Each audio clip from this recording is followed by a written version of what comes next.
What trends and new recipes are we seeing in school meals? Join me next on Food for Thought.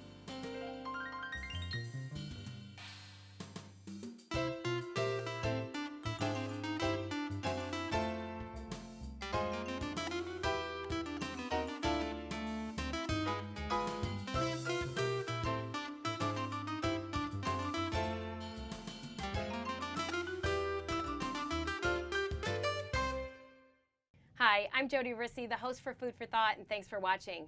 Today I'm joined by two friends and business partners from J.T.M. Foods. We're going to talk about the trends in school meals along with some new recipes. Welcome, Jose and Lisa, to Food for Thought. Hi, how are you? Thank you for having us here today. Thank you. So fun to be here today. Can you, Lisa, first tell the viewers, maybe we'll start with Lisa. Jose, if that's okay. Ladies first. Okay. Lisa, go. If you could just tell the viewers a little bit about yourself and what's your role at J.T.M. Foods? My role at J.T.M. Foods is the regional sales manager for K-12. So I do only schools and only in a few states in the Mid-Atlantic. It's super fun to be here because, as you know, I'm from Annapolis. My kids went to Anne Arundel Public Schools. I was involved in PTAs. So it's really fun to be here and see our foods always on the menu and helping to figure out the great ways to make sure that my kids are happy as well as all the rest of the kids in Anne Arundel County. And I think it's something we've always had in common, yes. right? Yeah. It's as a mom of two girls in Anne Arundel County Public Schools, I feel the same way, right? Yep. There's such a vested interest living in Anne Arundel, being part of the Annapolis culture in Anne Arundel County Public Schools. So thank you for being here. Oh, it's so fun. Jose, how about you? If you could tell the viewers a little bit about yourself. Well, I will tell you, I am Puerto Rican. I live in Miami. And for J.T.M., I actually moved here 40 years ago. I've been blessed to have a position with J.T.M. as a business development manager. By that I mean I get to travel all over the country, meeting with directors like you and their chef and their students, and understands what's going on out there, what the kids are eating, what they like, what they want. And like I always said, the customers, they are our customers. Yeah, and I think the biggest part about both of you with Anne Arundel County Public Schools for somebody watching is there's such a relationship. We talked about it even before the show, right? I wouldn't hesitate to pick up the phone and call either one of you, right? And we would say, hey, here's what we have, or what's new, what's exciting, things like that. And the funny thing is that we've been traveling the whole week, visiting schools, and people don't realize Lisa and me have been working together for 20 years.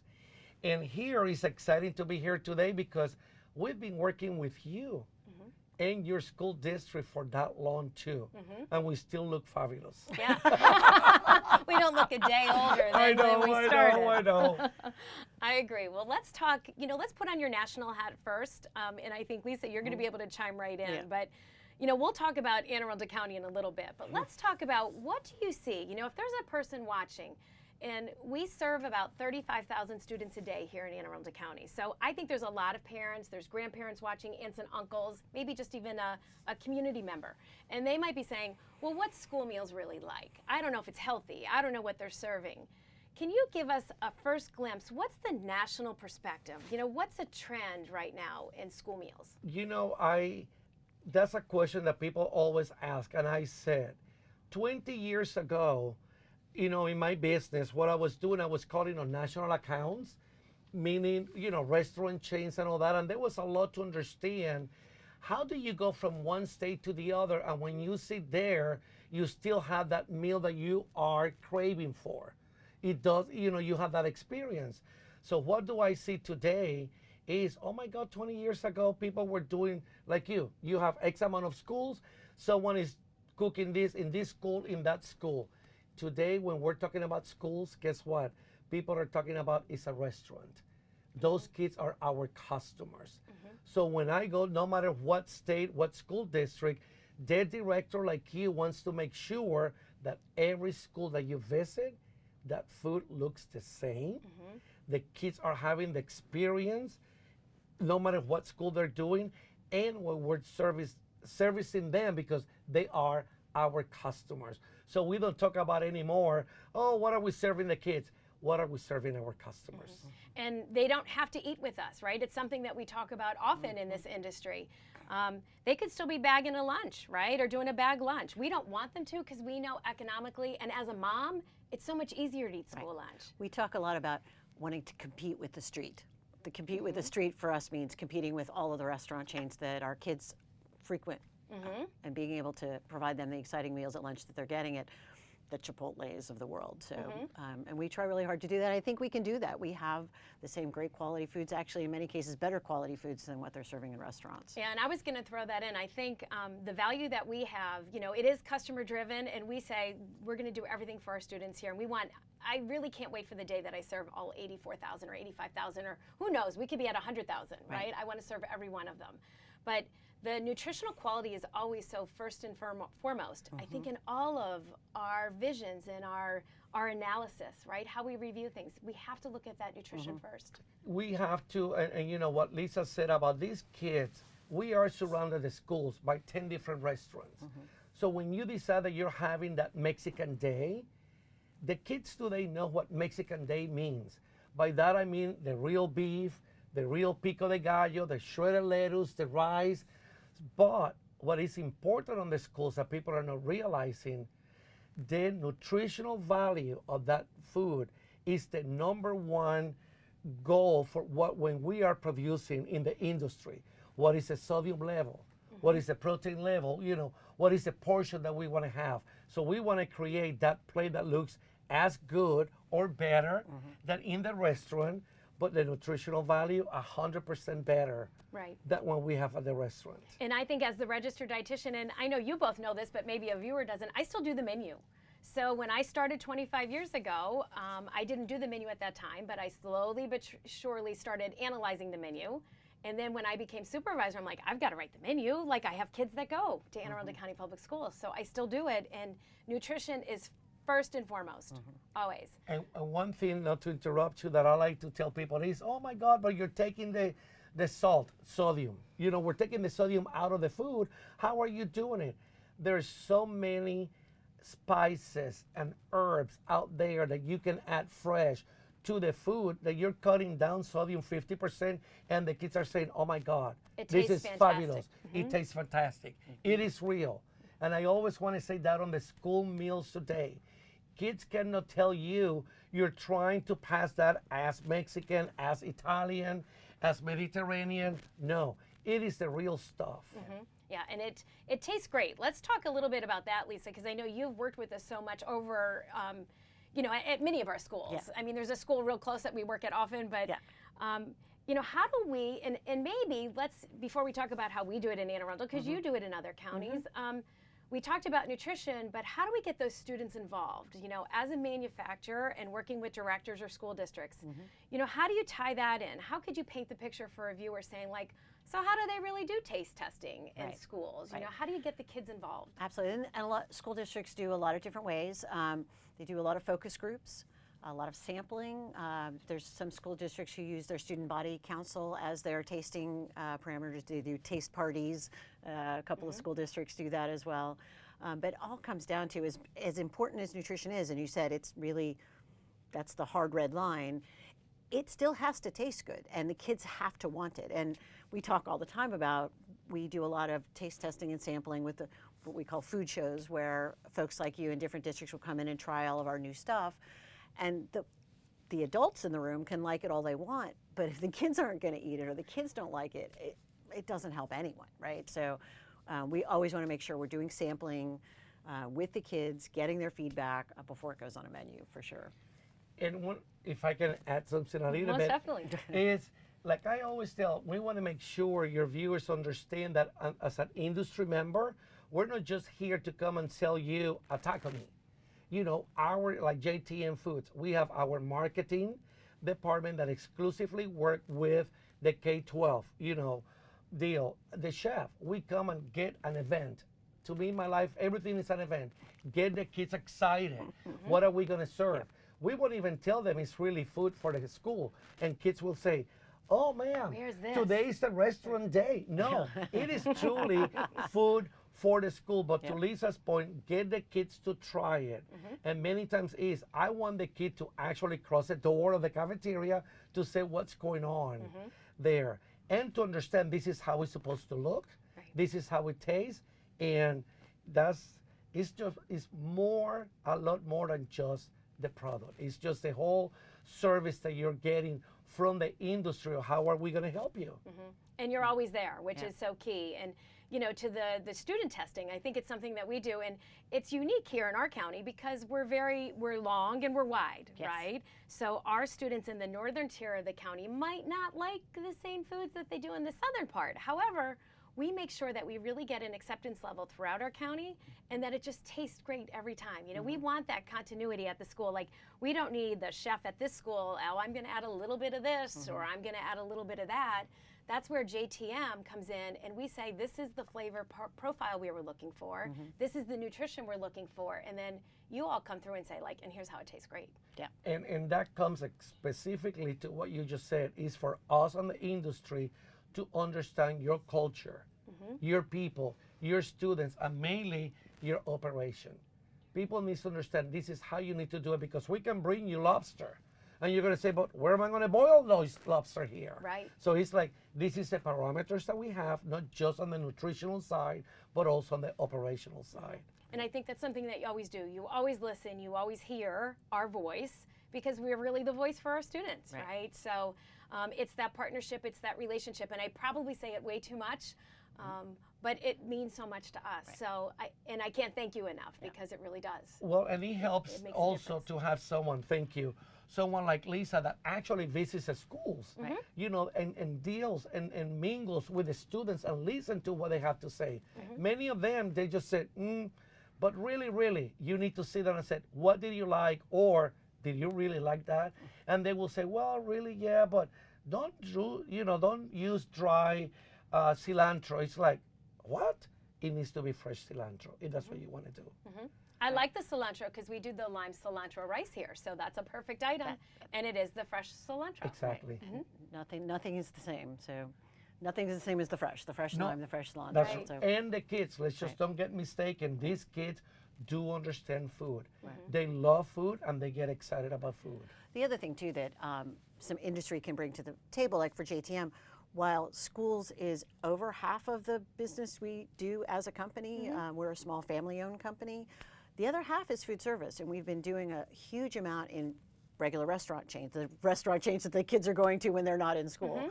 And so we're able to get a lot of great ideas from these restaurants that are becoming popular in restaurants that we can bring to the schools. I mean, a kind of funny full circle thing in my mind is things like Sloppy Joe and tater tots.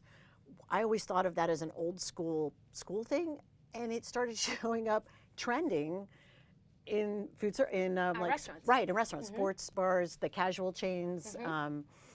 And so we're like, wow, wait a minute, we can do that. And so we've brought back the idea of like sloppy tots and tater tots as a base for some different ideas. So that For we the can protein kind of to sit on, and it's Correct. just the vessel to be able to scoop it out. right, and being able to cross. Let's say cross merchandise, but take those out, cross pollinates the word I'm looking for. You're getting the ideas from the restaurants, bringing them back to schools. Yeah, and to that also on the trends of how people call it tacos. We've been eating tacos for 60 years. Right. But suddenly people woke up and said, we're going to call it street tacos.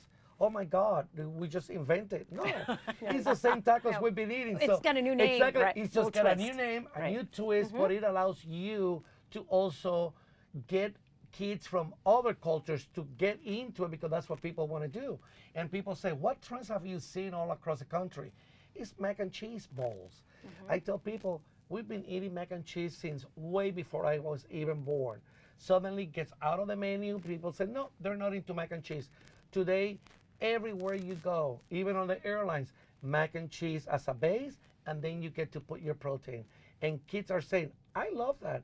Next thing you know, they're piling vegetables on it, everything on a rice bowl, like you were saying, the lime, Right. The lime cilantro rice. the rice. You can have the black beans with the corn, things that people wouldn't eat before the kids. Now they love it. Why?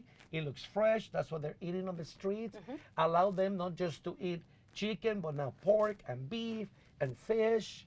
It's just amazing the trends that the restaurants are getting into the minds of these kids. Right, and it's funny because I think we're even doing it in the school side for some kids, right? we expose them at school and they go home and they say, wow, you know, and I'm going to pick on a vegetable. I always talk about fruits and vegetables and I know Yes. it's something, but No, you know no, me and go. my fruits We and love vegetables, that, but yep. like you do roasted Brussels sprouts and everybody says, oh, the students aren't going to eat that. You roast Brussels sprouts with a little bit of balsamic glaze, all of a sudden our students love it. So they go home, they say to mom or dad, you know, at school today I had roasted Brussels sprouts. Why don't we have them at home? Yeah. So I think we cultivate the communities of wellness from our end as much as the students coming into us Yep. have their own vision. And you are completely. We were talking yesterday about the salad. What's the name of the green? I always forget the green. Romaine. No, the green salad that is hard. And when you Kale. Kale. Okay, people don't even want to taste it or talk about it or even spell it. It's delicious. Exactly. Amazing, because the directors are, I'm going to one side of the country and I see all this shredded lettuce and suddenly you see this beautiful green popping out and all this stuff. They said, oh no, we're making all this blend in the salad and then we put the taco meat and then we put the meat or the meatballs. Suddenly the kids are going crazy. They go home and they said, Mommy, where is the blend of the salad? Right. So it's not just romaine salad. It's now the blend, just like you're talking Yeah. about it. So I just love it. It's a fun time to be in the industry, and it's so is. different when you think about our recipes. But before we talk about our menu, J.T.M, you know, so we're talking about all this stuff, but somebody watching is probably like, I can't keep up. So where does our product for Anne Arundel County say, and I'm going to pick on taco, we'll talk about it later, but Yep. where do you produce it? Like tell us more about, like, what is it? I want to Where's tell you. the meat? I will tell you a few minutes, and then I will have Lisa talk a little bit about more the company, because I want to make sure that we associate the food of the schools with the USDA foods, because I want people to remember that in this program we are actually supporting the farms in the country, the farmers in the country, and everything that we're doing. You know, we're talking about what is J.T.M. And Lisa, you can show the logo of the J.T.M. or any other company that we're doing. We are processing, we're taking the cheese or pork or beef or turkey, tomatoes from certain area, most other ones, but it's all from the farmers in the country. So you get to pick that, and we are making the food for you and the kids that meets all the standards. So I'm gonna let Lisa, because it's really fascinating. There is even an organization in the country that gets everyone together. When I'm talking about everyone, I'm talking about USDA officials, with the state, with the industry people. With the growing organizations like the Mushroom Council or the Blueberry Council. And that organization, I just want to say, because it doesn't mean anything, but it's ACTA, which is American American Commodity Commodities Distribution Distribution Association, and it gets the schools. Everybody's involved, including the farmers. So it's beautiful to see how it goes from the egg all the way to the beef. That doesn't work. to the beef. Oh, that's right, to the beef. But anyway, we're talking about everything. But I'm going to let Lisa say where is J.T.M. Well, and it's important too that those products that we get from the USDA, you know, there's some misperceptions out there that it's, you know, bad stuff or excess stuff.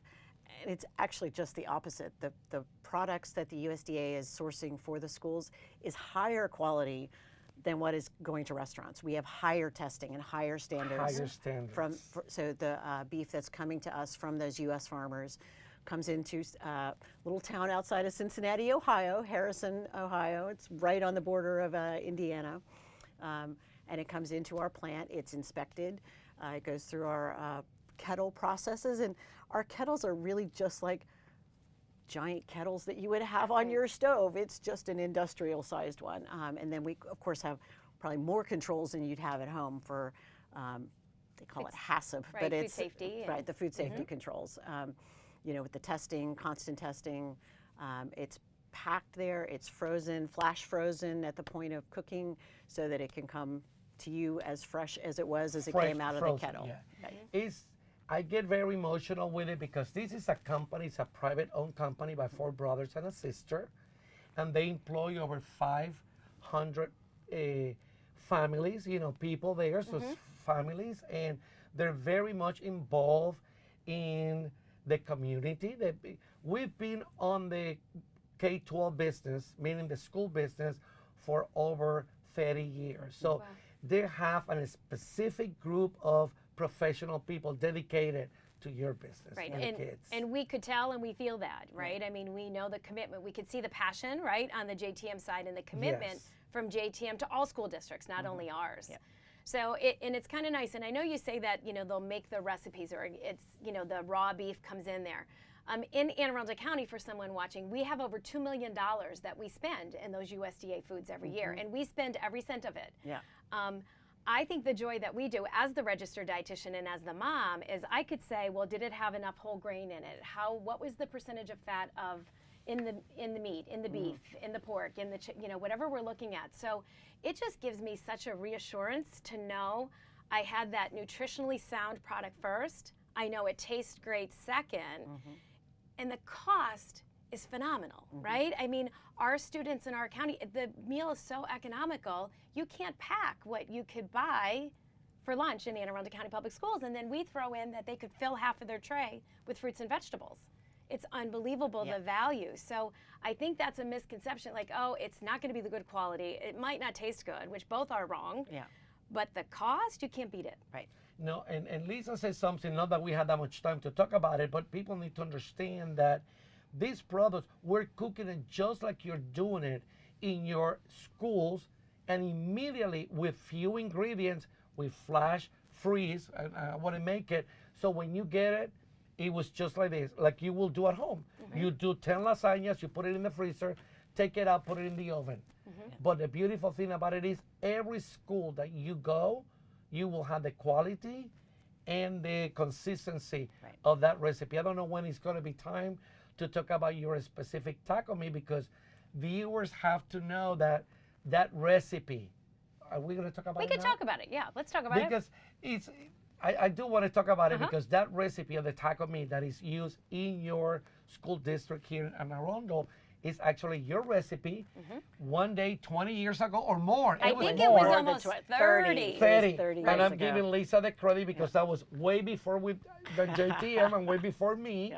They took the recipe and they said we just cannot cook it anymore. Well, and there was concerns about food safety with bringing in raw ground beef. Correct. So we don't want it. We're uncomfortable doing this in schools now. Here's the recipe. Our kids love it. And the timeliness, right? Because when you bring in a raw product, I don't have staff there for that many hours to cook it all, right? Exactly. So we thought it's so much easier to have the experts cook it for us. So we did.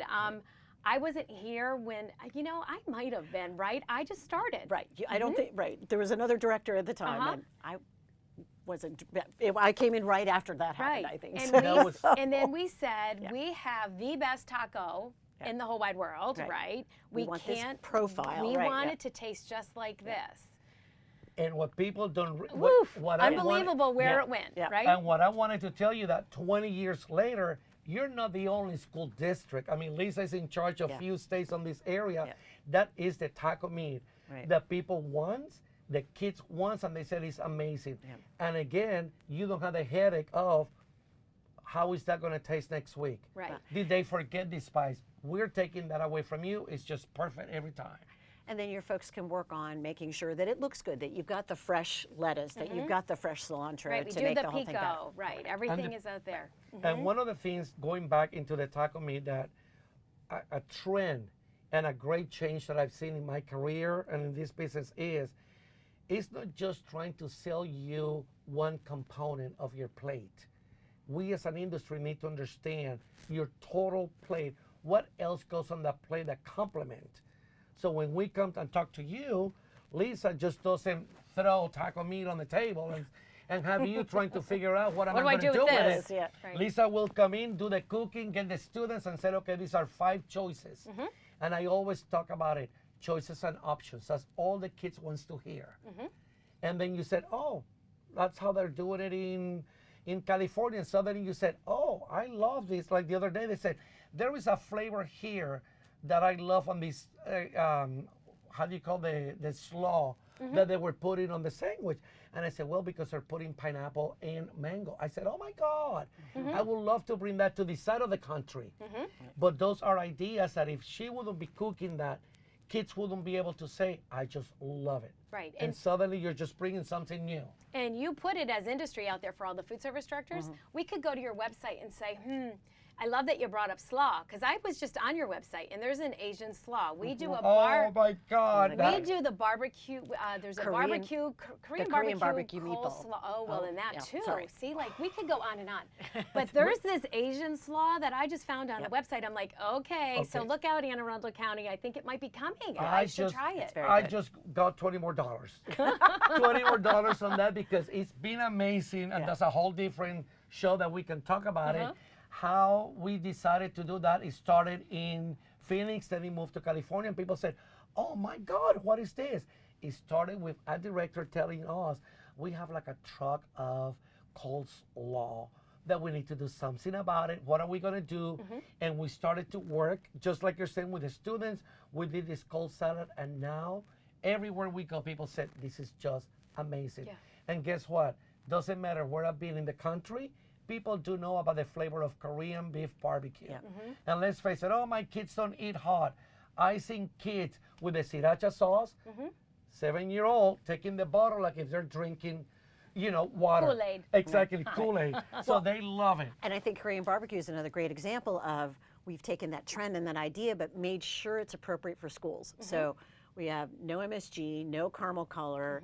Actually, we've even taken the gluten out of it because we don't use soy sauce. We use the tamari that has the has no gluten. So. And I love to say, not to get too specific and here. low sodium. I'm sorry, I forgot that too. I love to talk about sriracha sauce. I said, oh, Jose, what am I going to do? That sriracha brand, I just cannot have it anymore. Well, our sodium is literally, what, 90% less than what's on the shelf. Than what is on the shelf, and it tastes amazingly. Now, that sriracha sauce is back on the menu. Yeah, so it's all those flavor profiles that you keep talking about. And I think for somebody watching, they just have to look at our menu, because you'll see all those trends are all throughout our menu, you know. So we're definitely working with you as industry. We're looking for those trends. We're working with our student base, right? We're testing, we're sampling, we're retesting, we're retweaking recipes just to make it the best it could ever be. To really give them the nutrition they need. We need them fueled and ready to learn.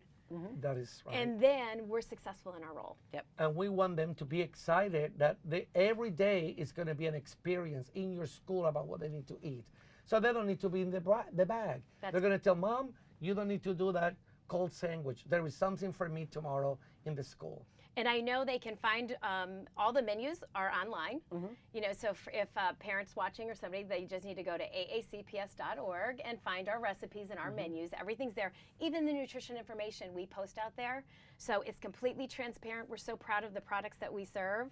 And a parent watching can go online and see exactly what that is. And Jodi, I wanted to tell you that just like you in other states, they have a specific veggies, a specific products that they buy locally, and they always say, Jose, how can we complement these products that we're going to get during this season with your product, just like you? And I want the parents to know there is a lot of beautiful fresh fruits and vegetables that complement many of the products that we're making. I'm just laughing. How many years do we say we did this? 30 years, and we're all so excited, like we just started started talking about yesterday. it. I know. It's so much fun. All right. We have so much passion. Well, I think we're going to run out of time, so I'm Oh going to my God. close. I think you Okay. just have to come back. We have to. Oh, darn. Okay? Oh my God. All right, as 20 you can minutes. see, the business partnerships in Anne Arundel County are so alive and well. If you have any questions about the school meals program, please call me at 410-222-5900. I'll see you next time on Food for Thought.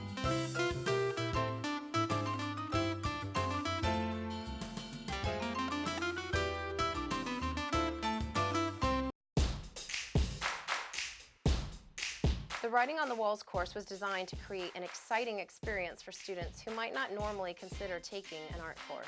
We examine modern artists in a modern material, and we encourage students to find their voice and tell their story through their work. Writing on the Walls is such a fun class. It's a fun way to approach art. This was the first time I realized I might have some artistic ability. You can have fun and don't have to be a super serious artist to enjoy the class. It's really fast-paced and exciting. I love how our murals turned out. I was surprised how much fun I had and how I was just really able to express myself through the art. Find your voice. Tell your story. Sign up for this course today. Storytelling, writing on the walls.